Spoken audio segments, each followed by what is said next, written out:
buenas noches, tengan estimados maestrantes. Les saluda con el gusto de siempre la doctora María Catalina Domínguez Nájera y es un placer para su servidora en esta ocasión poder llevar a cabo la disertación de nuestra primer sesión virtual de la materia que lleva por nombre Derecho y Educación. Para ello, me pueden informar, por favor, conforme se vayan conectando a nuestra sala, si me ven y si me escuchan de manera correcta, para que luego entonces podamos dar inicio con la disertación de los temas que nos corresponden al día de hoy. Muchísimas gracias.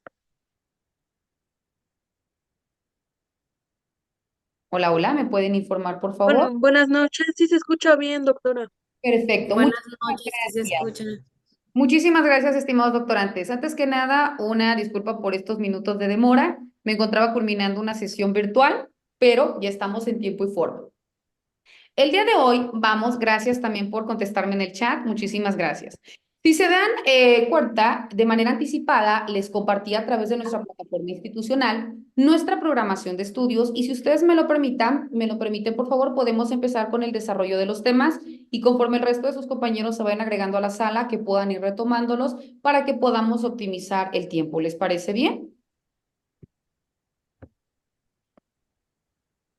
Está perfecto, doctora. Muchísimas gracias. Perfecto, doctora, Sí, gracias. doctor. Gracias a ustedes. Bueno, estimados doctorantes, el día de hoy, maestrantes, el día de hoy vamos a dar inicio con la disertación de nuestra primera unidad que habla específicamente del tema derecho, del tema política y del tema educación. Y ustedes me podrán decir, bueno, doctora, ¿por qué de manera directa nosotros tenemos que adentrarnos dentro del reconocimiento del derecho? Porque al hablar de la primera unidad, y ustedes ya se percataron, se dieron cuenta que ahí nos indicaba derecho, en qué consiste la norma jurídica, cuál es la clasificación de la norma, cuáles son las fuentes del derecho, la clasificación propiamente de esta, el derecho constitucional, la teoría del Estado, etcétera, ¿no? Temas netamente legales, ¿verdad? Bueno, su servidora, soy doctora en Derecho y tengo también maestrías en diferentes ámbitos, tanto en docencia y demás, pero ¿por qué es importante el derecho? Y por ello nuestro primer subtema. Cuando hablamos de nosotros como personas, vemos de manera inmediata que somos todos aquellos individuos que tenemos derechos humanos. Los derechos humanos son estos que son inalienables, imprescriptibles, irrevocables e indivisibles y que son inherentes a nuestra condición de persona, que se adquieren directamente del nacimiento y que se extinguen únicamente por causa de muerte y que no quedarán a consideración de ninguna persona, incluso de nosotros mismos, poder repudiar o rechazar nuestro derecho humano. Te pongo un ejemplo. Nosotros tenemos el derecho humano al patrimonio, ¿verdad? Es diferente, ejemplo, que yo le heredo a Nico Robledo una propiedad, ¿verdad? Pero Nico Robledo dice, no, repudio la propiedad, está en su derecho. Él está repudiando la casa, pero no está repudiando su derecho al patrimonio, porque su derecho humano al patrimonio continúa, ¿verdad? Yo no puedo tener ni un centavo, pero con lo que traigo puesto, esto es mi patrimonio, ¿verdad? Y lo mismo si yo te digo el derecho humano a la educación, el derecho humano a la salud, el derecho humano a la libertad, el derecho humano al patrimonio, etcétera, ¿no? Todos los derechos humanos que tenemos. Pero ¿por qué hablamos dentro de su maestría en docencia? Porque es importante que ustedes sepan o conozcan los derechos. Porque quizás de manera genérica nosotros decimos, bueno, el derecho es importante porque como ya dijo la doctora, ¿no? Soy persona, tengo derechos y tengo obligaciones. Pero ahora invierto los papeles, ahora como docente, ahora como administrativo o ahora desde la trinchera en la que cada uno de ustedes se desarrolla. ¿Cómo incide el derecho? Te voy a poner un ejemplo. Yo, María Catalina, soy tu alumna y resulta que yo tengo alguna discapacidad o no una discapacidad, una necesidad educativa, porque las necesidades educativas son con discapacidad y sin discapacidad. pero una necesidad, es decir, requiere una atención especial, porque puede ser que tenga un déficit de atención, puede ser que tenga una hiperactividad, que no es una discapacidad, pero sí es una necesidad. Y quizás se me ocurre, el maestrante Samuel, pues ya tiene su calendarización, ¿verdad? Su planeación. Hoy voy a desarrollar estos temas, voy a utilizar esto, ¿no? Él ya tiene estructurado lo que va a realizar. ¿Qué nos dice el derecho? Yo no dudo del conocimiento de Samuel, porque si él está frente a grupo, es porque la institución tuvo que haber validado que cuenta con el nivel académico para poder disertar o desempeñar o desarrollar esta materia en este nivel, ¿verdad? Doy por hecho que él domina el tema, pero lo que yo no doy por hecho es que utilice las herramientas o las técnicas correctas. Porque aquí María Catalina, como su alumna, tiene una necesidad educativa y él no le está identificando. Él llega, empieza a desarrollar los temas y lo hace perfecto, porque domina a la perfección sus temas, pero no se da cuenta que yo tengo este déficit de atención o que yo tengo una discapacidad auditiva y él únicamente la clase la desarrolló a través de la palabra hablada. No utilizó ninguna herramienta visual. Entonces, si nunca me preguntó, hola, ¿cómo te llamas, etcétera? ¿Cómo empieza a generar este vínculo? ¿O cómo empezamos a limpiar estas barreras? ¿Qué pasa aquí? Cuando esto sucede, ¿qué pasa con mi artículo tercero? Dice que debe ser laico, gratuito, obligatorio, pero igualitario el derecho humano a la educación. ¿Él está siendo igual al momento de realizar un proceso de enseñanza-aprendizaje? No, porque está realizando un trato paralelo y los alumnos o tu población objetivo no somos iguales. Entonces tuviste que haber identificado cómo se encuentra tu grupo para luego entonces reestructurar, porque se supone que nosotros ya tenemos estos mecanismos, herramientas y metodología para poder redireccionar y la misma información que tú ibas a impactar, pero ahora pueda llegar a toda tu población objetivo, ¿no? Identificando el estado de necesidad, pero focalizando de distinta manera a todos para que al final del día, en efecto, desarrollaste tu tema, pero impactaste a todos en lo individual. Si tú eso hubieses hecho, entonces a todos nos hubieras garantizado nuestro derecho humano a la educación. Pero como no se realizó, entonces, ¿qué pasa? Mi derecho humano no fue garantizado. A mí existe una vulneración o detrimento de mi bien jurídico tutelar.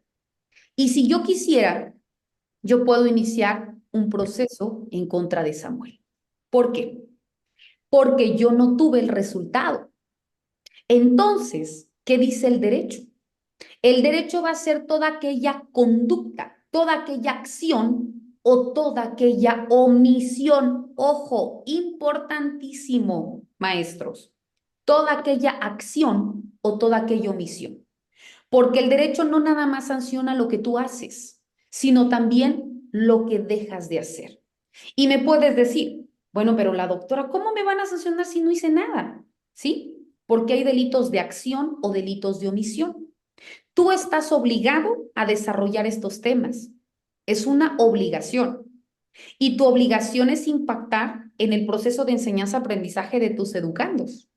Y resulta que tus educandos tienen estas barreras o tienen estas deficiencias o tienen estas discapacidades o estas necesidades. Y tú por omitir identificarlas, obviamente omitiste tomar en cuenta la metodología para poder llegar a ese objetivo.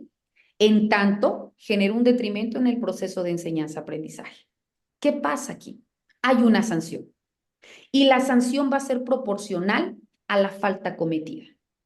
Por ello, puede ser netamente como, no sé, una llamada de atención, un acta administrativa, pero pueden haber reincidencias o pueden haber acciones u omisiones que sean mucho más perjudiciales, porque no nada más afecte de manera inmediata, sino esto también tenga una repercusión integral en mi proceso formativo.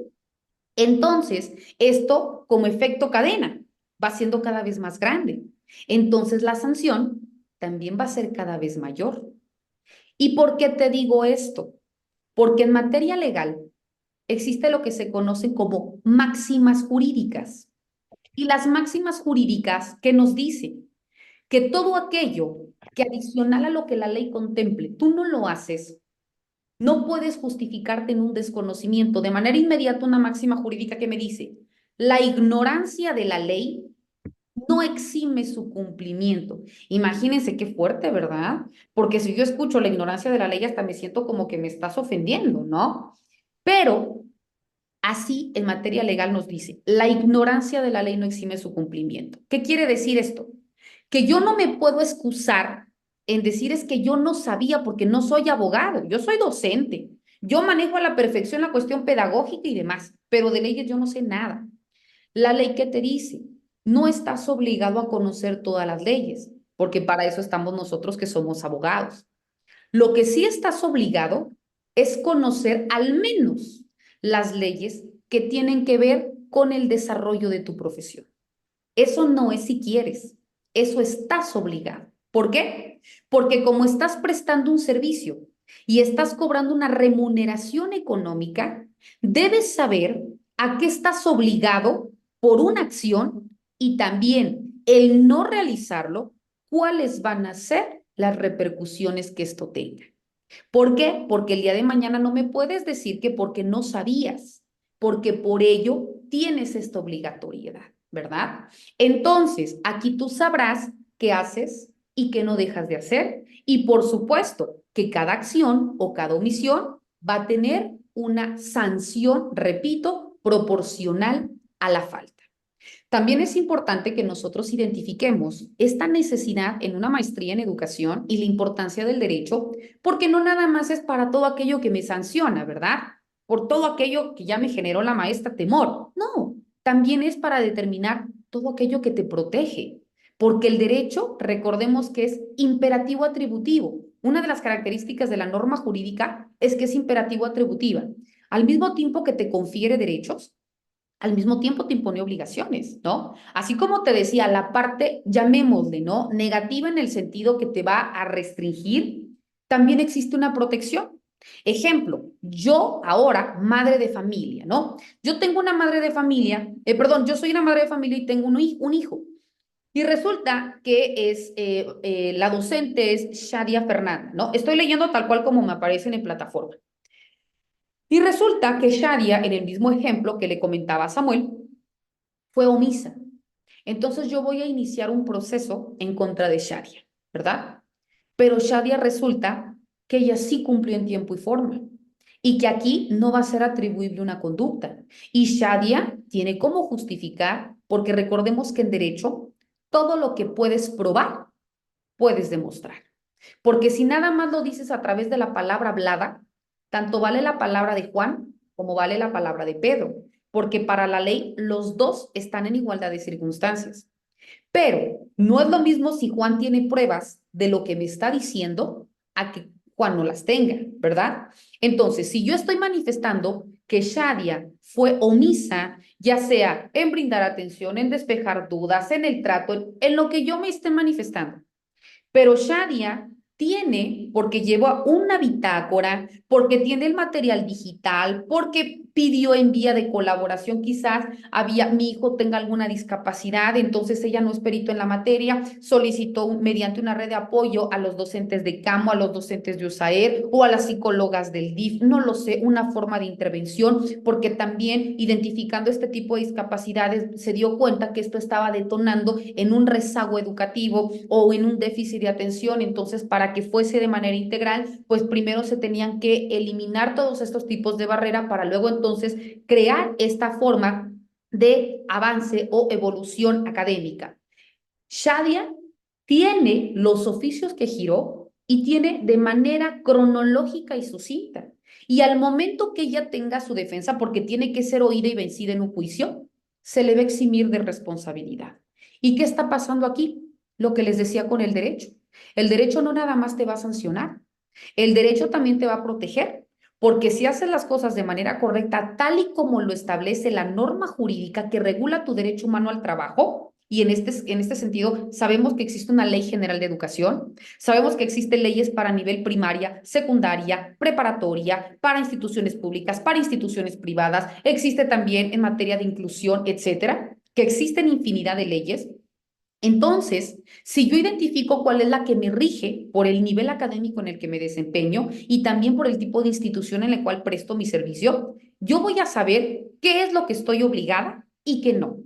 Cómo poder justificar mi accionar y cómo no lo puedo hacer. Cómo me puedo defender, pero también qué estoy obligada a hacer, ¿verdad? Porque no nada más es llego y hablo, sino también todo esto que de manera paralela también incide de manera integral en un proceso formativo, ¿verdad? Entonces, ¿se están dando cuenta, estimados maestrantes, qué tan importante es el derecho?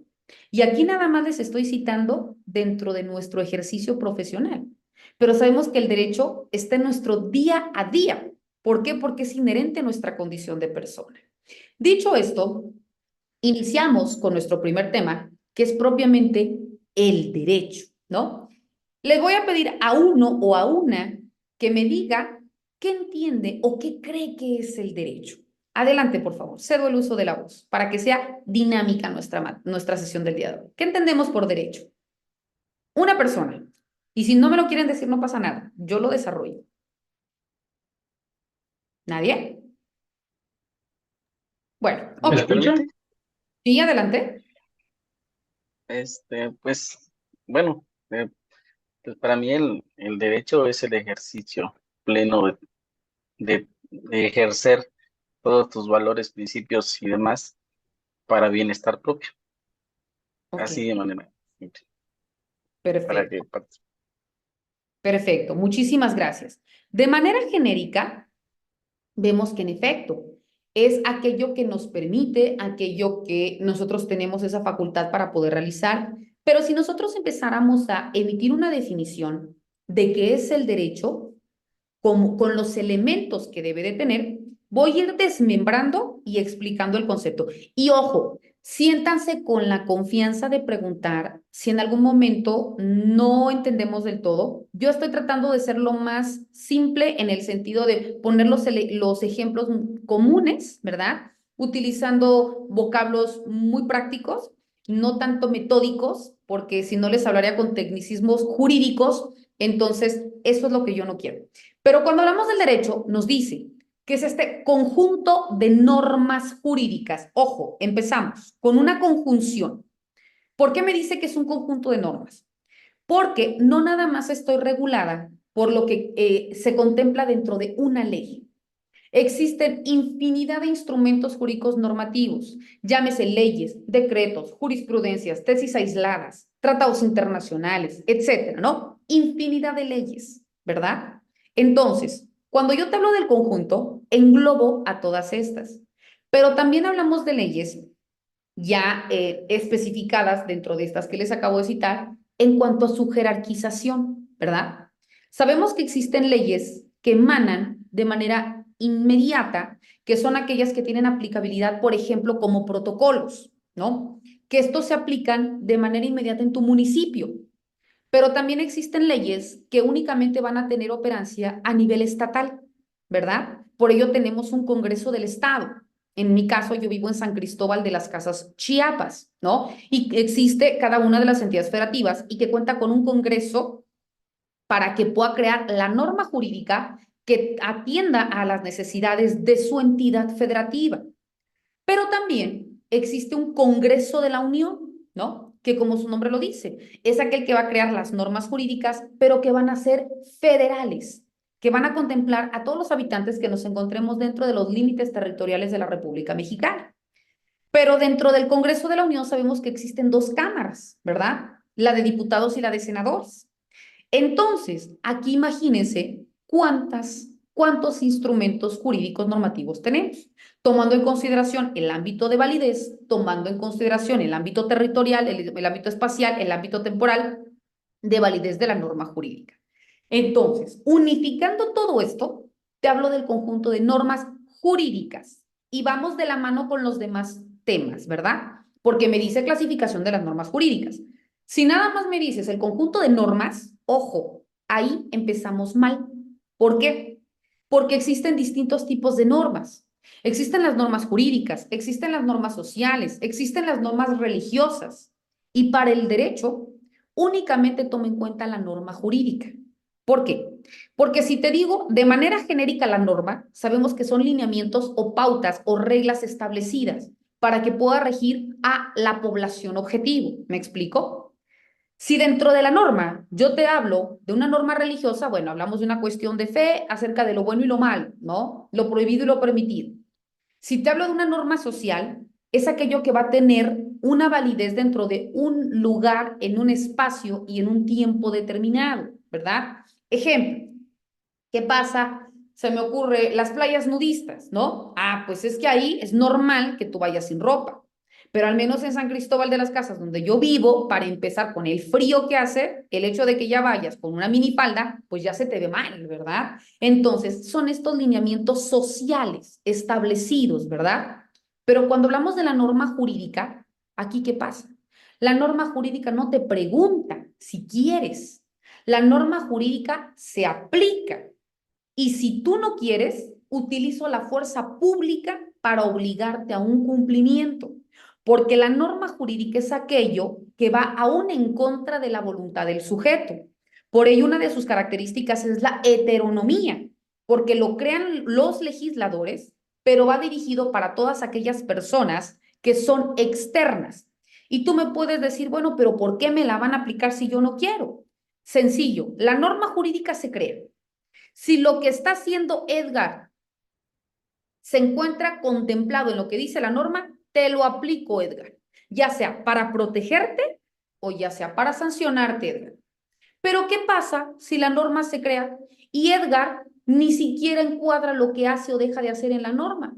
Pues a Edgar ni le afecta ni le beneficia lo que diga la norma. ¿Por qué? Porque, repito, la norma jurídica únicamente se va a aplicar para quienes su conducta o su comportamiento encuadre en lo que de manera literal se señala en la norma jurídica, ¿verdad? Entonces, regreso. Hablamos pues del conjunto de normas jurídicas.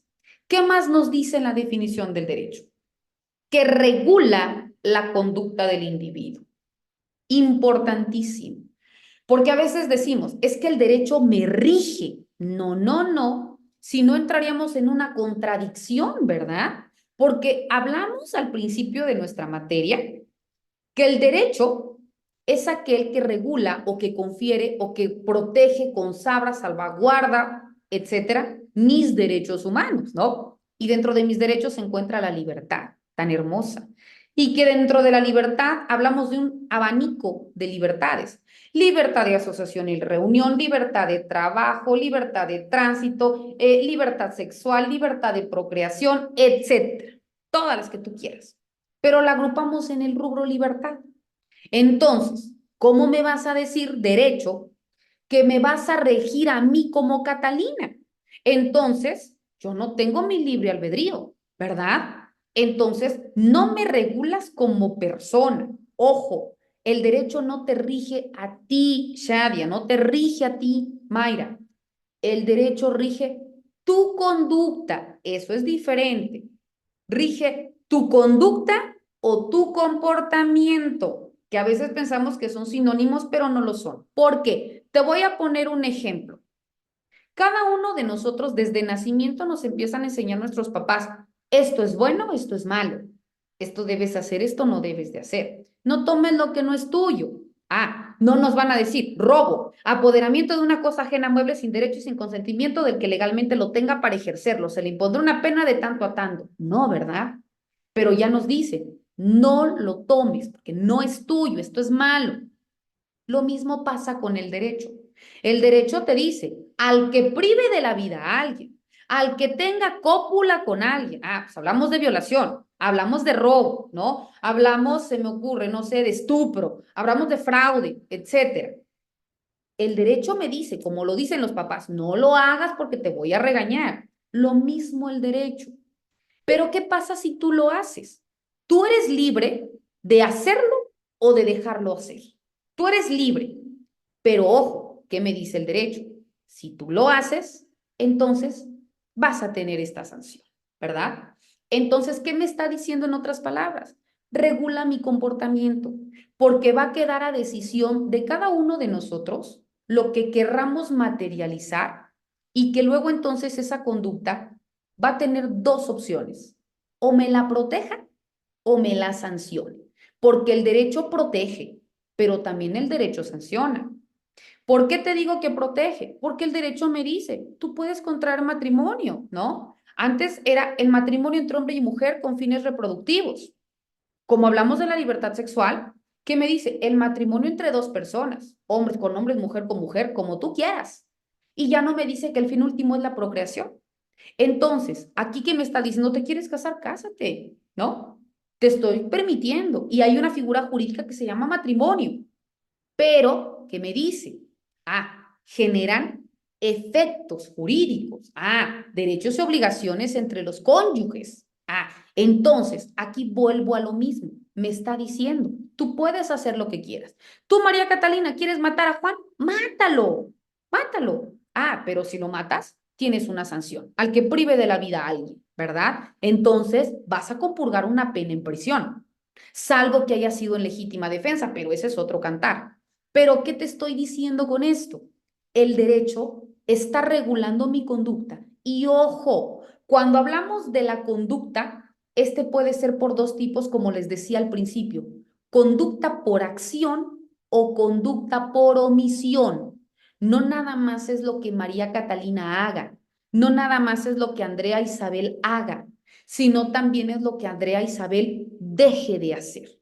Porque si el derecho te dice, tú lo debes hacer y no lo haces, tienes una sanción. Te pongo otro ejemplo. María Catalina hoy está ejerciendo su derecho humano al trabajo, tu servidora. Yo estoy ejerciendo mi derecho humano al trabajo, ¿verdad? Porque les estoy impartiendo una sesión virtual en el grado de maestría, disertando la materia de Derecho y Educación, otorgándole los elementos. Pero ¿qué pasa de manera anticipada? Pues a mí me indican, tú tienes que, al principio de la materia, tienen que existir dos carpetas aperturadas, la de foro, la contenido de la materia y bienvenida, las cápsulas informativas, el plan de estudio, las actividades, etcétera. Van a haber dos sesiones virtuales, la materia termina el 28 de septiembre y demás. Yo estoy cumpliendo con una obligación porque les estoy otorgando las sesiones, el plan de estudios, etc. ¿Y cuál es mi derecho? Que al finalizar la materia yo reciba la remuneración económica por el trabajo realizado, ¿verdad? Pero ¿qué pasa si yo no diserto las sesiones? ¿Qué pasa si yo no les respondo las dudas? Existe una omisión, por eso les decía que el derecho regula la conducta por acción o por omisión. Por dejar de hacer lo que estoy obligada a hacer, tengo una sanción, tengo una consecuencia. Y la consecuencia va a ser proporcional a mi falta. Entonces nos damos cuenta cómo va de la mano la definición del derecho, ¿verdad? Repito, es este conjunto de normas jurídicas que regula la conducta del individuo. ¿Qué más me dice la definición del derecho? ¿Cuál es el fin último del derecho? La paz social. ¿Por qué existen las normas? Para lograr un equilibrio social. Entonces me dice, para que vivas plenamente en sociedad, para que todos nosotros podamos al momento de aplicar la norma generar un equilibrio. Si todos hiciéramos lo que debemos hacer, pues no habría razón de ser de la existencia de las leyes. Y nosotros como abogados no tendríamos trabajo, ¿verdad? Porque todos haríamos lo correcto. Pero ¿por qué se crean normas? Porque las necesidades sociales lo están demandando. ¿Por qué existen reformas? Y más ahorita no me dejarán mentir con la reforma constitucional. ¿Por qué existen reformas? Porque también la colectividad lo está demandando. ¿Por qué se llaman reformas? Porque parte de lo que está queda y parte de lo que está se quita. Lo que no me sirve se quito y agrego. Y lo que me sirve se queda. Eso es reformar. Cuando hablo de derogar, porque es diferente, cuando derogo significa que existe una ley, ¿verdad? Pero uno de los artículos que comprende esta ley, yo lo quito, ¿verdad? Pero la ley los demás artículos siguen teniendo validez. Y cuando hablo de una abrogación o abrogar, significa que toda la ley ya no va a existir. Repito, porque es diferente. Derogar, abrogar, reformar y crear. Son 4 cosas distintas. Repito, si yo te digo reforma, significa que la ley existe, pero que parte de ella queda porque se aplica aún, pero parte de ella se quita, porque en su momento se aplicó, pero hoy en día la necesidad ya me está demandando otras cosas. Entonces, lo que ya no me sirve lo quito y agrego lo que se complemente con lo que queda y lo aplico a esta necesidad. Eso es reforma. Lo que me sirve dejo y lo que no me sirve lo quito y complemento. Cuando hablo de una abrogación o hablo del término abrogar, significa que toda la ley que está, ejemplo, Ley General de Acceso a las Mujeres a una Vida Libre de Violencia, así se llama la ley, que por X o Y dejara de existir, entonces se abroga, ya no existe toda la ley, ¿verdad? Si yo te digo se deroga, significa que la ley va a existir, pero un ejemplo, el artículo 48 de la Ley General de Acceso a las Mujeres a una Vida Libre de Violencia se deroga. Entonces, el artículo 48 es el único que ya no va a existir, por eso se derogó, pero toda la ley y todos los demás artículos continúan teniendo su vigencia, ¿ok? ¿Por qué te digo esto? Porque todo lo que pase para crear, para reformar, para derogar o para abrogar, se hace para que se regule todo lo que está pasando allá afuera, es decir, lo que la sociedad está demandando, porque lo que se pretende es que exista un equilibrio, una paz social. ¿Y cómo lo puedes hacer? Creando leyes, porque ya no te pregunto si quieres. Cuando ya la ley lo publica en el Diario Oficial de la Federación, yo ya te voy a imponer, ¿sabes qué, Nico? ¿O sabes qué, Mayra? Vas a ser sancionado. A ver, ¿pero por qué? Porque aquí está. Ya no es porque yo quiera, es porque la norma lo establece. Y ahí Mayra ya no va a decir es que si lo quiero o no lo quiero. Iniciará su proceso, claro, pero de manera inmediata, si encuadra su conducta en lo que dice la norma, será sancionada, ¿verdad? Entonces, aquí lo que se pretende es eliminar los conflictos y que permanezca una paz social. Ahora, ¿qué más me dice dentro de la definición del derecho? Conjunto de normas jurídicas que regula la conducta del individuo para que viva plenamente en sociedad y el último apartado, cuyo incumplimiento conlleva a una sanción. ¿Por qué me dice cuyo incumplimiento conlleva una sanción? Porque la norma se crea. Ah, perfecto, Sandra, ¿no quieres cumplir? Pues entonces te obligo, no te pregunto, te obligo. Puedo utilizar la fuerza pública, es decir, se llama, es coercitiva, te obligo, te impongo. Entonces, la sanción, como les decía al principio, va a ser proporcional a la falta que cometas. Si es una cuestión meramente administrativa, pues también va a ser una sanción administrativa, quizás una pena pecuniaria, una multa, un trabajo en favor de la comunidad, no lo sé. Algo que vaya acorde con lo que tú cometiste o con la infracción que tú cometiste. Y conforme vaya avanzando el grado de afectación a terceros, pues así también va a ir aumentando la pena que se te vaya a imponer, ¿ok? Bueno, ya vimos qué es el derecho. Otro de los temas que también maneja, válgase la redundancia, nuestro temario es propiamente dentro de la misma unidad, nos habla de derecho, luego entonces nos habla de política y luego entonces nos habla de educación. Después regresaremos a las normas y a las fuentes del derecho. Bueno, cuando nos habla específicamente de política, dirán, ¿y qué tiene que ver la política con el derecho y con la educación? Mucho, porque la política es estas decisiones que nosotros como individuos estamos otorgando, confiriendo a una persona o a un grupo de personas para que puedan ostentar el poder. Y ahora sí, en ejercicio del poder, puedan realizar lo que emanado de esa facultad le es conferido. Llámese ejemplo nuestra división de poderes, que es ejecutivo, legislativo y judicial. Ejecutivo el presidente, legislativo la creación de normas, judicial aplicar el derecho. Entonces, si nosotros estamos confiriendo esta potestad, ¿qué pasa? Te estamos confiriendo a ti, servidor público, que puedas crear el derecho. Y dentro del derecho, que regules en materia de salud. Imagínense qué tan importante.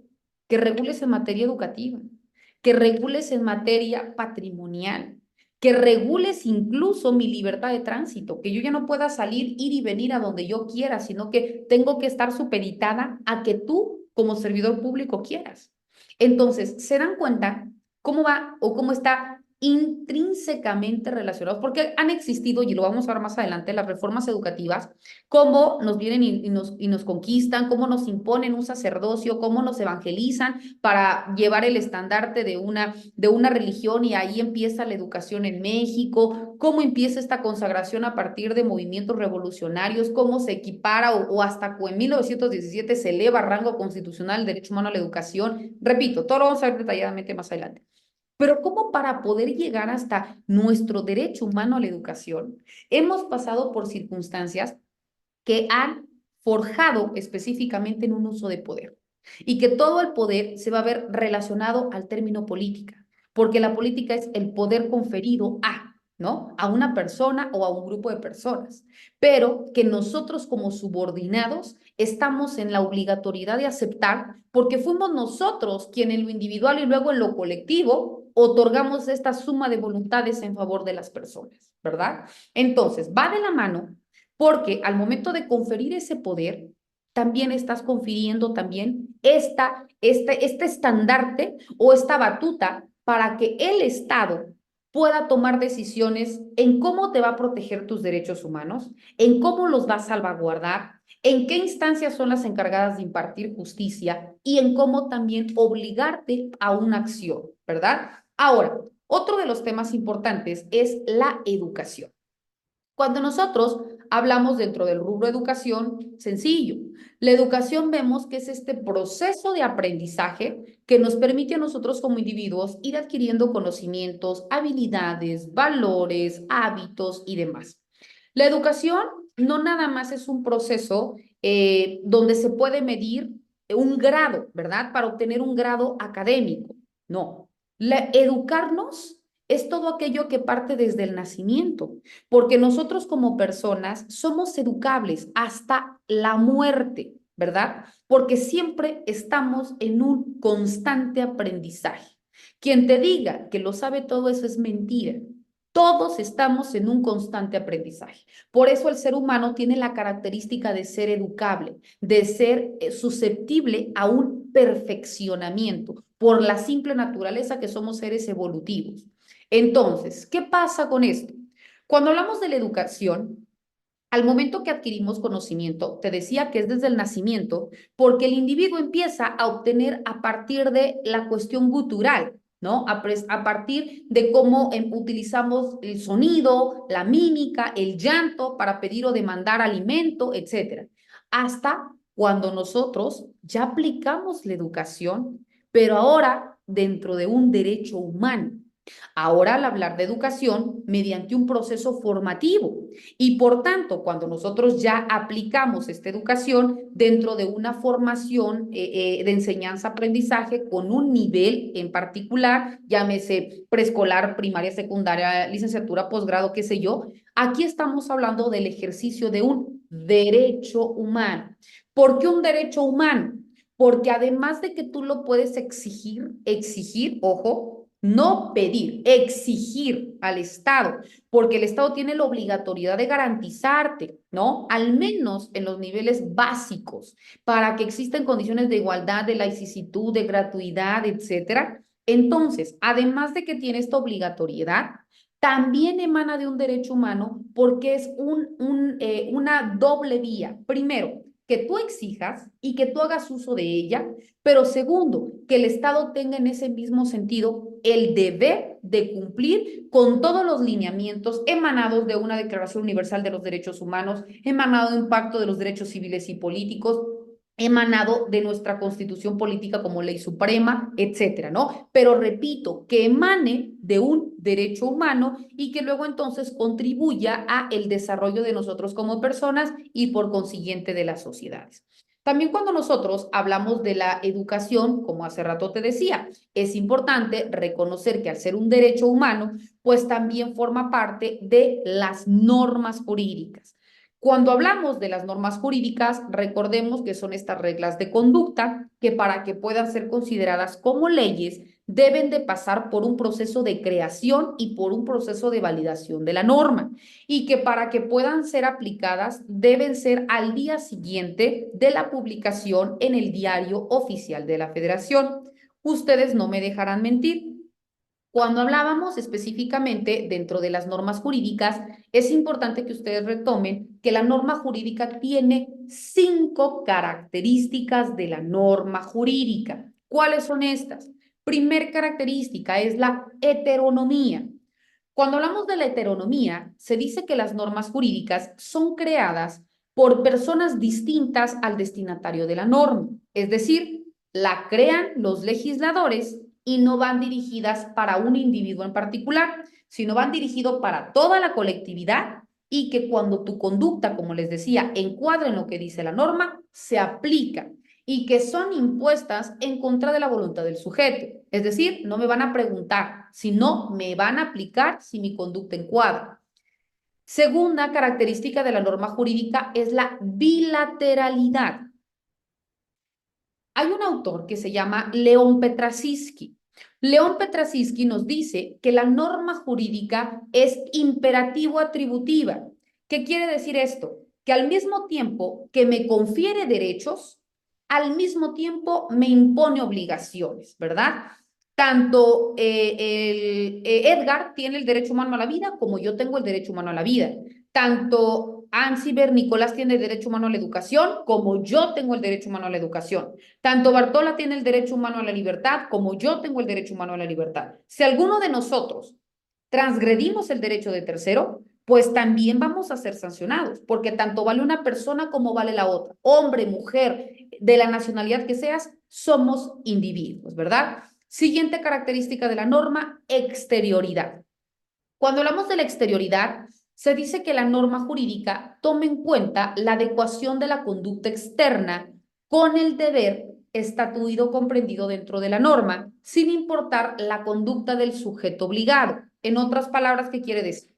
La norma jurídica va a tomar en cuenta lo que tú hagas o lo que tú dejes de hacer y el resultado que con esa acción o que con esa omisión se haya tenido, ¿verdad? Siguiente característica, coercibilidad. Cuando hablamos de que es coercible, ¿qué quiere decir? Que es por la fuerza. Entonces, la coercibilidad significa que el Estado, por conducto de los servidores públicos, tiene la posibilidad de que en caso de que nosotros nos neguemos a cumplir una norma, utilizar la fuerza pública para poder imponernos una sanción. Y la última característica se le nombra como generalidad o universalidad. Cualquiera de los dos nombres es correcto, con cualquiera lo pueden encontrar ustedes dentro de alguna doctrina. Generalidad o universalidad. ¿Qué significa? Que la norma jurídica es aquella creada para todas las personas. Es decir, que no va dirigido a uno en particular siempre y cuando se encuentre dentro de los límites territoriales para el lugar en el que fue creado. Por eso te decía, si la norma jurídica emana de un código en el estado de Chiapas, ejemplo, la Constitución Política para el Estado Libre y Soberano de Chiapas, pues únicamente se va a aplicar para las personas que nos encontremos en los límites de esta entidad federativa. Pero si hablamos de la Constitución Política de los Estados Unidos mexicanos, pues entonces para todos los que nos encontramos en el territorio mexicano, ¿no? Entonces ahí estamos hablando de la característica de universalidad. Ahora bien, una vez dicho esto, pasamos a otro de los temas que son las fuentes del derecho. Cuando hablamos de las fuentes del derecho, es importante que nosotros identifiquemos que existen 3 fuentes del derecho, que son las fuentes formales, que son las fuentes reales y que son las fuentes históricas. Vamos a empezar a explicar cada una de estas, pero es importante también que pongamos atención porque a su vez las fuentes formales se subdividen, es decir, tienen una subclasificación para que no se vayan a confundir. Cuando hablamos de la primera de ellas, que son las fuentes históricas, dentro de estas contempla todos aquellos instrumentos jurídicos que, si bien es cierto, hoy en día se encuentran fuera de vigor, pero que guardan un valor histórico porque nos han servido de modelo o nos han servido de precedente para que hoy en día tengamos estas normas. En otras palabras, nuestro derecho positivo mexicano, es decir, todas las leyes que se aplican dentro de nuestro país, para que existieran las que hoy en día tenemos, forzosamente se crearon otras anteriores. Nuestro derecho, ¿de dónde emana? De Roma. Y el sistema de legislación de Roma fue la cuna para crear las leyes o para crear los sistemas normativos de la gran mayoría de los países, incluyendo Estados Unidos. Entonces, en Roma, sus primeros instrumentos jurídicos fueron el Código de Hammurabi, el Digesto, las 12 tablas, etc. Imagínense que su servidora defendiera un juicio citando en la tabla 1 de las 12 tablas. Me dirían, estimada doctora, con todo respeto, pues es obsoleto, ¿verdad? Pero no por eso se deja de conocer, o al menos cuando nosotros formamos abogados, la primer materia que deben de llevar es Derecho Romano 1, porque tienen que conocer la base de nuestro derecho positivo mexicano. Eso, estimados maestrantes, son las fuentes históricas, los instrumentos jurídicos que ya no existen, pero que en su momento fueron base para que hoy en día tengamos estas leyes. Después tenemos a las fuentes reales. Cuando hablamos de las fuentes reales, son todos aquellos factores o todos aquellos elementos que determinan el contenido de la norma jurídica vigente. Es decir, todo aquello que está pasando allá en la sociedad o allá afuera y que luego entonces va a marcar la creación, la derogación, la abrogación de las normas. Te pongo un ejemplo. Cuando vino el COVID-19, no dependía de ti ni dependía de mí, ¿verdad? Fueron factores completamente ajenos, pero que impactaron en todos lados, en la economía, en la sociedad, en la salud, en las leyes, en todo, ¿no? Me decías, no puedes salir a trabajar solo las actividades más elementales. Bueno, pero la Ley Federal del Trabajo, ¿qué dice? 3 faltas injustificadas te despido. Entonces, si voy, me prohíbes porque dicen que no es actividad elemental. Y si no voy, me corres. Y si me corres, no tengo empleo. Y si no tengo empleo, no como. Entonces, ¿qué hago? Pues entonces, lo que estaba pasando allá afuera, estos factores reales, estas fuentes reales, detonaron en que primero se regulara la ley. Porque, repito, no te puedo prohibir o no te puedo proteger si la norma no lo contempla. ¿Qué nos dice una máxima jurídica? Todo lo que no está prohibido está permitido. En derecho es así. Por eso nos dicen, es que los abogados son muy cuadrados, pero ¿por qué una máxima jurídica nos lo impone? Lo que no está prohibido está permitido. Si la ley no lo contempla, hazlo. ¿Por qué no te puedo sancionar? ¿En qué te voy a sancionar si no hay un instrumento que me lo diga? Pero ojo, también para protegerte. ¿Cómo me vas a exigir que yo te proteja cuando el Estado no me obliga? ¿Verdad? Entonces, aquí por eso va en el mismo sentido. Te confiero derechos y te impongo obligaciones. Entonces, estas fuentes reales, repito, son todo aquello que está pasando en la sociedad y que forzosamente detona en que yo cree una ley, en que yo reforme una ley o en que yo abrogue una ley. Y por último, encontramos a las fuentes formales, que estas son importantísimas. Las fuentes formales son todos aquellos procesos de creación de la norma jurídica.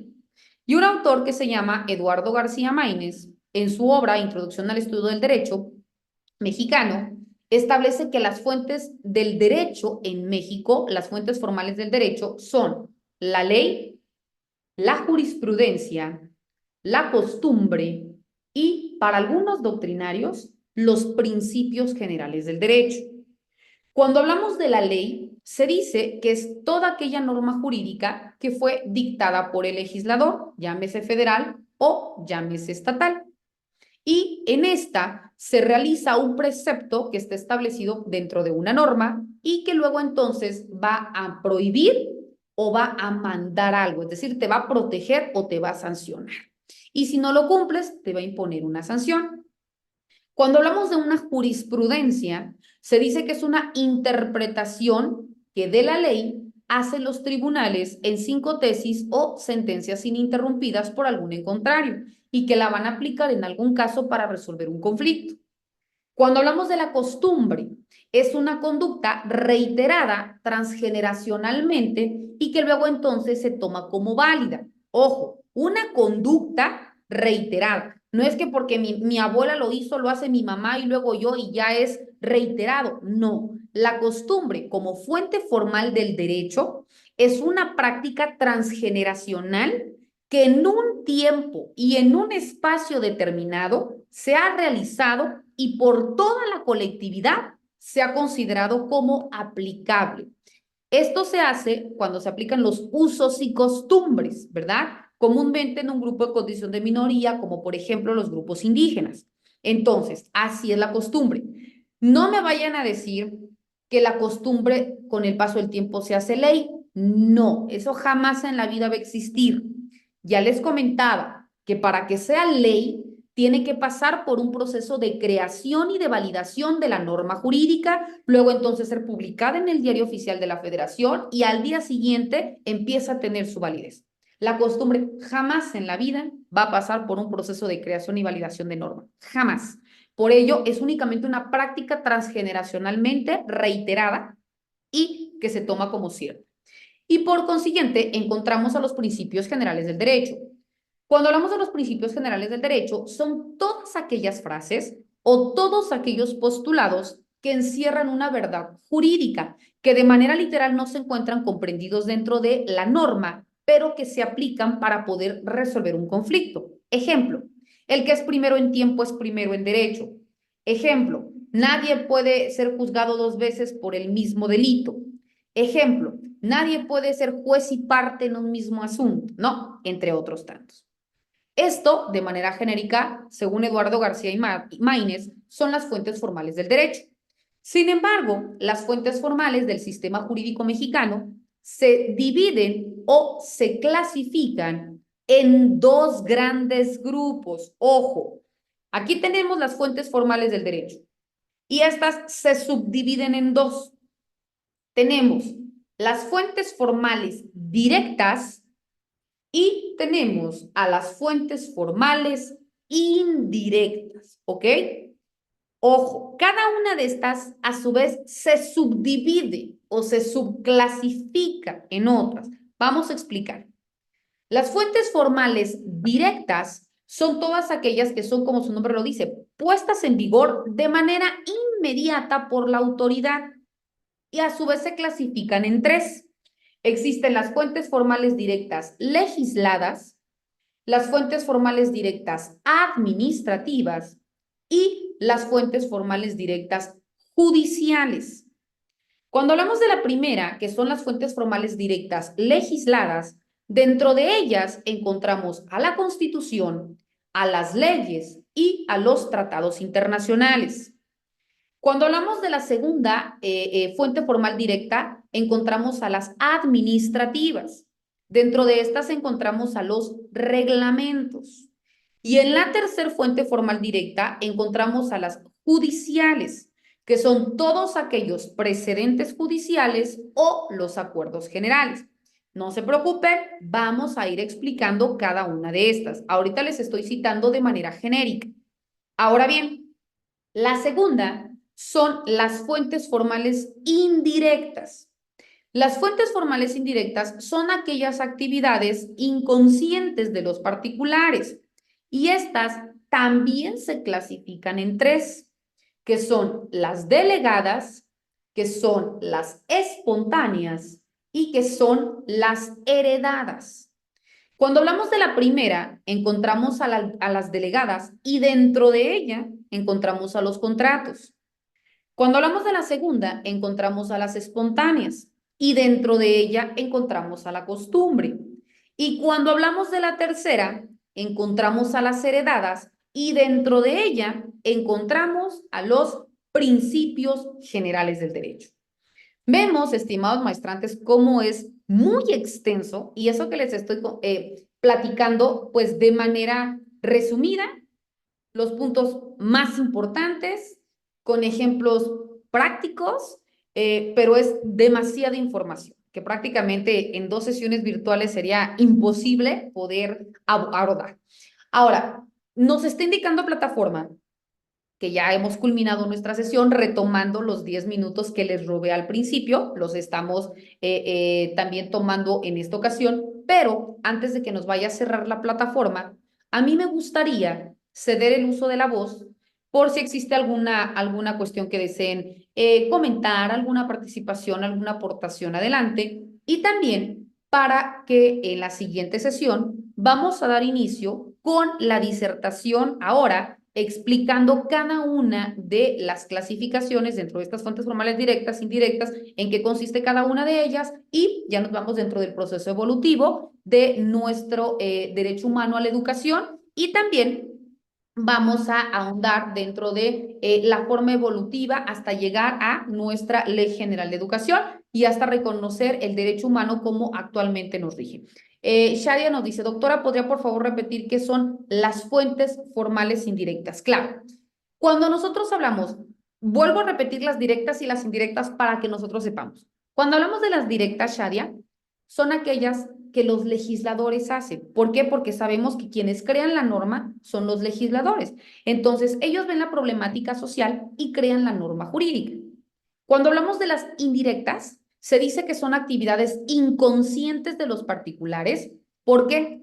Porque tú, porque yo, porque cualquier persona, sin ser legislador e incluso sin ser abogado, podemos identificar que existen estos estados de necesidad y que los legisladores son omisos por cuestiones económicas, por cuestiones políticas, por cuestiones sociales, pero que nosotros en nuestro día a día vemos que esto se necesita. Por ejemplo, en educación, ¿no? Esto se tiene que hacer y no lo quieren hacer.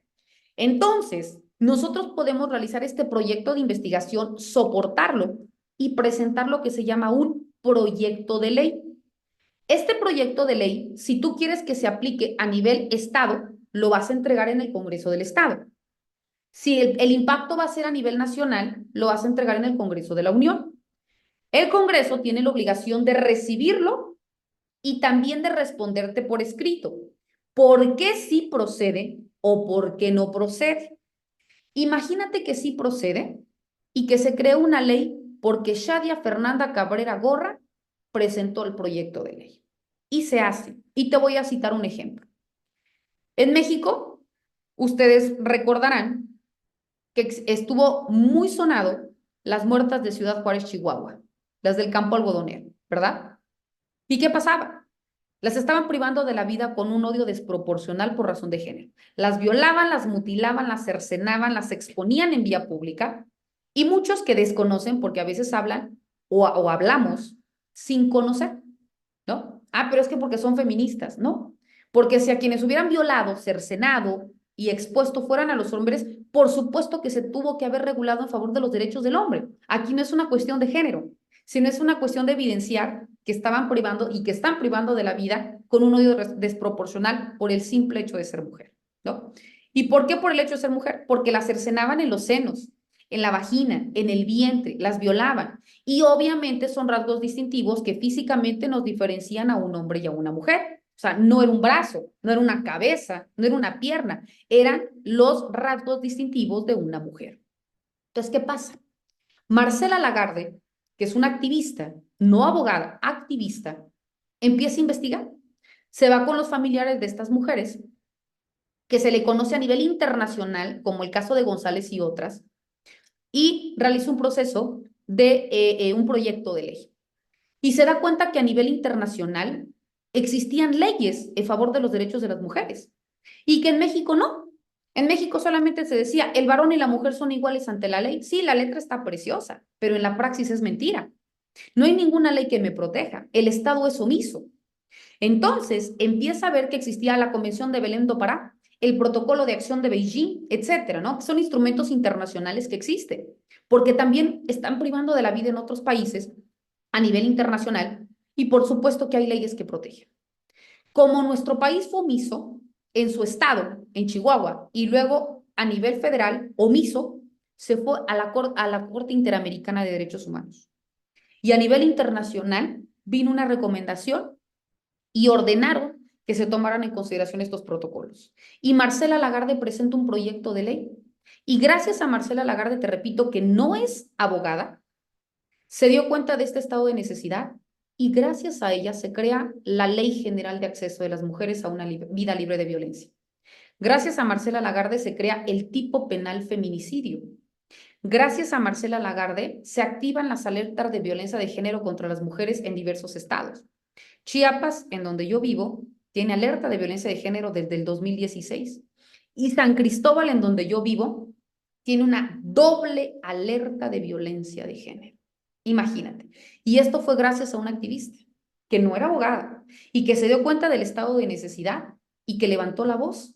Y que si no, hoy somos un número, fuésemos el doble o el triple de muertas que existieran. Imagínense, ¿no?